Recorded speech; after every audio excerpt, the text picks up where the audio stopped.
Барлықтарыңызға қайырлы күн. Tesla компаниясына кеше күнге разбор жасайтын боламыз. Ең бірінші цена закрытиені сызып аламыз. Бізде баға 329.65 жабылған. Содан кейін цена открытиені сызамыз.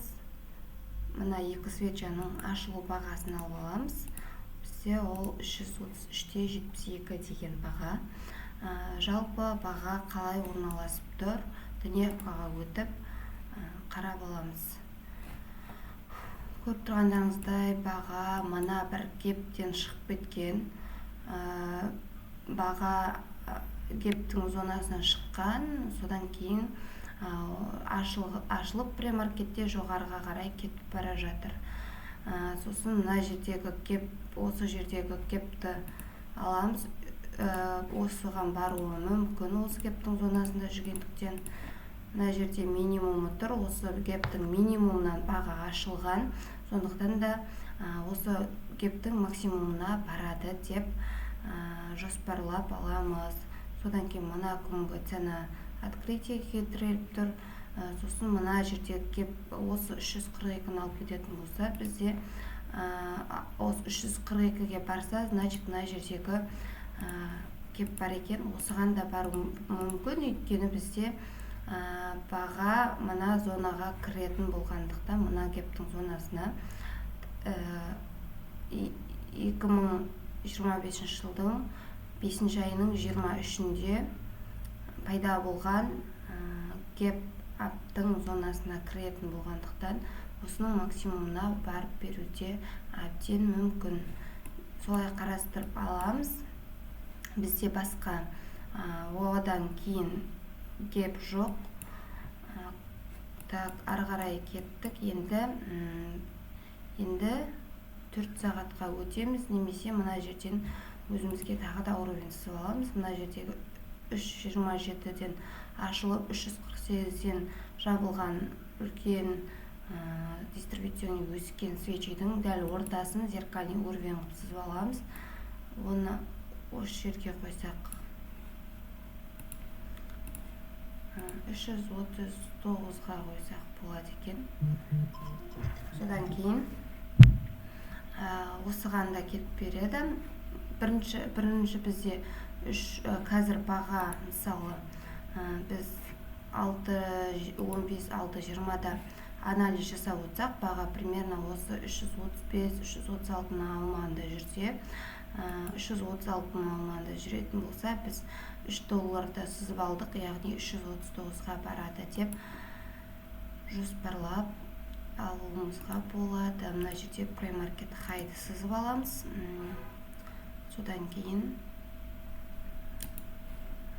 кейін бір сағатқа өтіп, бір сағатты қарастыратын болсақ, бір сағатта бізде баға ашылып, осы 333-тен жоғарыға қарай кетіп бара жатыр. 333-тен қарай жоғарыға қарай кетіп бара жатқандықтан, барлығын перехай жасап кетіп бара жатыр. Соңғы 6-шы свечида, яғни соңғы жарты сағатта 6-дан 6:30-ға дейінгі уақытта баға кішкене құлаған, осы 334-тен жабылған. Бұл нені білдіреді? Бізде баға осы 334-тен жоғарыға қарай күтсек болады, өйткені кішкентай таймфреймдердің белгісін, яғни не перелоу болса, осы кішкентай таймфреймдердің бағытына қарай бірінші рынок жүріп береді, яғни біз жоғарыға қарай кетеді, яғни лонг болады деп осы жерден білуімізге болады, немесе текущий ценаға қарауға да болады. Текущий ценада мына көріп тұрғандарыңыздай соңғы свеча бізде не перелоу болған, яғни осы жерден қарап лонгқа кетеді деп дайын тұрсақ та болады. Немесе мысалы мына жерде баға бізге жоғары қарай кеткісі келіп тұрғанын көрсетіп тұр. Неге? Өйткені 333-тен баға ашылған, одан төменге қарай түспеген, мүлде түспей жоғарыға қарай ұмтылып тұр бағамыз. Енді дневкада не перехай болды, біз шортты да қарастырамыз. 4 сағатта тоже не перехай болған. Енді біз шортты қарастыратын болсақ, біз тек қана осы 329-дан ниже шорт деп аламыз. Содан кейін мына жердегі баға бар екен, мына дистрибуционный свеченің ортасын осылай привязка жасау арқылы ортасын зеркальный уровень етіп алсақ болады. Осыған дейін келіп береді деп, немесе дневка мен тейктарымызды шортқа табуға болады. Мына жердегі жаңағы біз алған зеркальный уровень мына 2 күннің жабылуына, содан кейін мына күннің ашылуына тура келіп тұр. Яғни мына жердегі бұл уровень сопротивление қызметін атқарып тұр, яғни қарсылық білдіріп бағаны төменге құлатып жіберген. Келесі күндері өсуіне қарсылық білдірген баға мына күннің зеркальный, сосын бұл мықты баға болып тұр. Және де енді 329-дан ниже кететін болса, уже бізде мына гептің ең минимумына барып береді 322-ге.